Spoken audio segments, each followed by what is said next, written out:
Hello বন্ধুরা, শুভ সকাল। আমার এই ছোট্ট মিনি ব্লগে তোমাদের সবাইকে স্বাগত। তো দেখো, এখন আমার রান্না শেষ। আর আজকে তো সারাদিনটা রবিবার। তো ছেলের তো কাল থেকে পরীক্ষা চালু।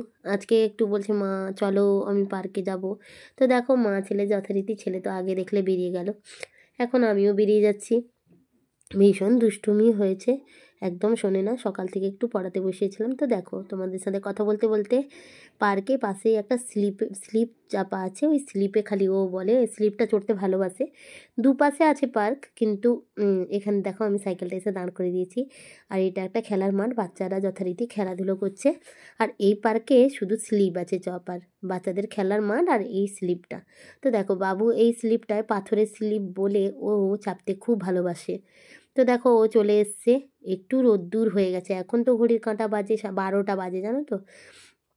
আমরা যেহেতু একটু দেরি করে এলাম, কারণ ঠান্ডাটাও ছিল। আর তারপরে একটু খাওয়া দাওয়া করে মা ছেলে বেরিয়ে এসেছি। বাবু চান করার আগে আগে একটু এসেছি, কারণ ও চান করবে, এখান থেকে খেলে টেলে গিয়ে চান টান করবে। তো দেখো, তার সঙ্গে তোমাদের সাথে আরও কিছু একটু জিনিস দেখাই। এটা হচ্ছে শক্তিনগর কালী মন্দির, ওই পাশেই, পার্কটার পাশে, মাটার পাশে। তো এই দেখো, মন্দিরটাকে কিন্তু দেখতে খুবই সুন্দর। এর ভেতরে যে মা আছে আরও বেশি সুন্দর, দেখলে না তোমাদের মন ভরে যাবে। তো চলো, এখানে সব বাচ্চারা খেলাধুলো করছে, এরপর আমার বাবুও খেলাধুলা করছে। চলো তোমাদের একটু মন্দিরের ভেতরটা একটু ঘুরিয়ে দেখাই, মাকে একটু দেখাই। তো মন্দিরের ভেতরটাই দেখো কত সুন্দর সাজানো, ভেতরটা এটা সামনেরটা। তো মায়ের মন্দিরটা এখনও পুজো হয়নি, মন্দিরটা বন্ধ আছে।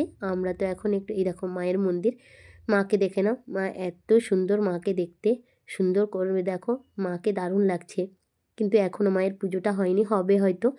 আমরা এদিকে বেশিক্ষণ মানে প্রত্যেক দিন আসি না। তো আজকে ইচ্ছে করলো তাই চলে এসেছি। তো আমি একটু বসে আছি, বাবু এখন স্লিপে চাপছে। ওকে বলছি চল, আর খেলতে হবে না, ও শুনছে না। এই একটা ছোট্ট বাবুর সাথে ওর বন্ধুত্ব হয়ে গেল। তো দেখো, এই মাঠে ফুটবল খেলছে দুজনে মিলে।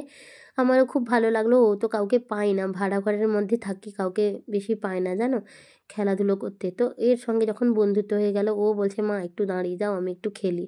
তো দেখো, মাঝে মধ্যে ছেলেদেরকে একটু না একটু সময় দিতে হয় খেলার জন্য। সারাটা দিন তো, সারা সপ্তাহটা পড়াশোনা নিয়ে বিজি থাকে, যেহেতু আজকে রবিবার, কাল থেকে পরীক্ষা বাবুর চালু। আমার তো খুব চিন্তায় পড়ে গেছি যে ও পরীক্ষায় কী করবে। তো দেখো, ও এখন খেলাধুলা করছে ওই বাবুটার সাথে।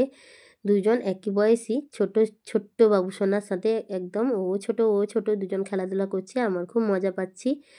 তো খেলুক। এই যে তোমাদের সাথে সারাদিনের এই ব্লগটা যে শেয়ার করতে পারছি, তাতে আমি অনেক অনেক অনেক খুশি। তোমরা সবাই ভালো থাকবে। আমার এই ছোট্ট মিনি ব্লগ থেকে কেউ এড়িয়ে যাবে না, পুরোপুরি আমার এই ব্লগটা দেখবে। কি করব বলো, সারাদিন যাটুকু হয় তোমাদের মাঝে নিয়ে আসি। প্রত্যেক দিন তো আর ব্লগ দিতে পারি না, প্রত্যেক দিন ব্লগ দেওয়া অসম্ভব, কারণ কাল থেকে আমার বাবুর পরীক্ষা শুরু হয়ে যাবে। কাল আমি অত ভালো করে ভিডিও দিতে পারবো না। তো বন্ধুরা, আমার এই ছোট্ট মিনি ব্লগটা কেমন হয়েছে তোমরা সবাই জানাবে। তো দেখো, এখন বাবু তো বলছি চল চল চল চল, ও তাও শুনছে না। ওই বাবুকে পেয়ে গেছে তো, ওর ওই বয়সী, একই বয়সী, সমবয়সী বাচ্চাদের পেয়ে গেলে কিন্তু মাঠ থেকে তোলা অসম্ভব ব্যাপার। কিন্তু সুন্দর খেলছে ওর সাথে, কিন্তু আমি জানতাম না আমার বাবু অত সুন্দর ফুটবল খেলতে পারে। আমার খুব মজা লাগে জানো ছেলে কিছু করলে।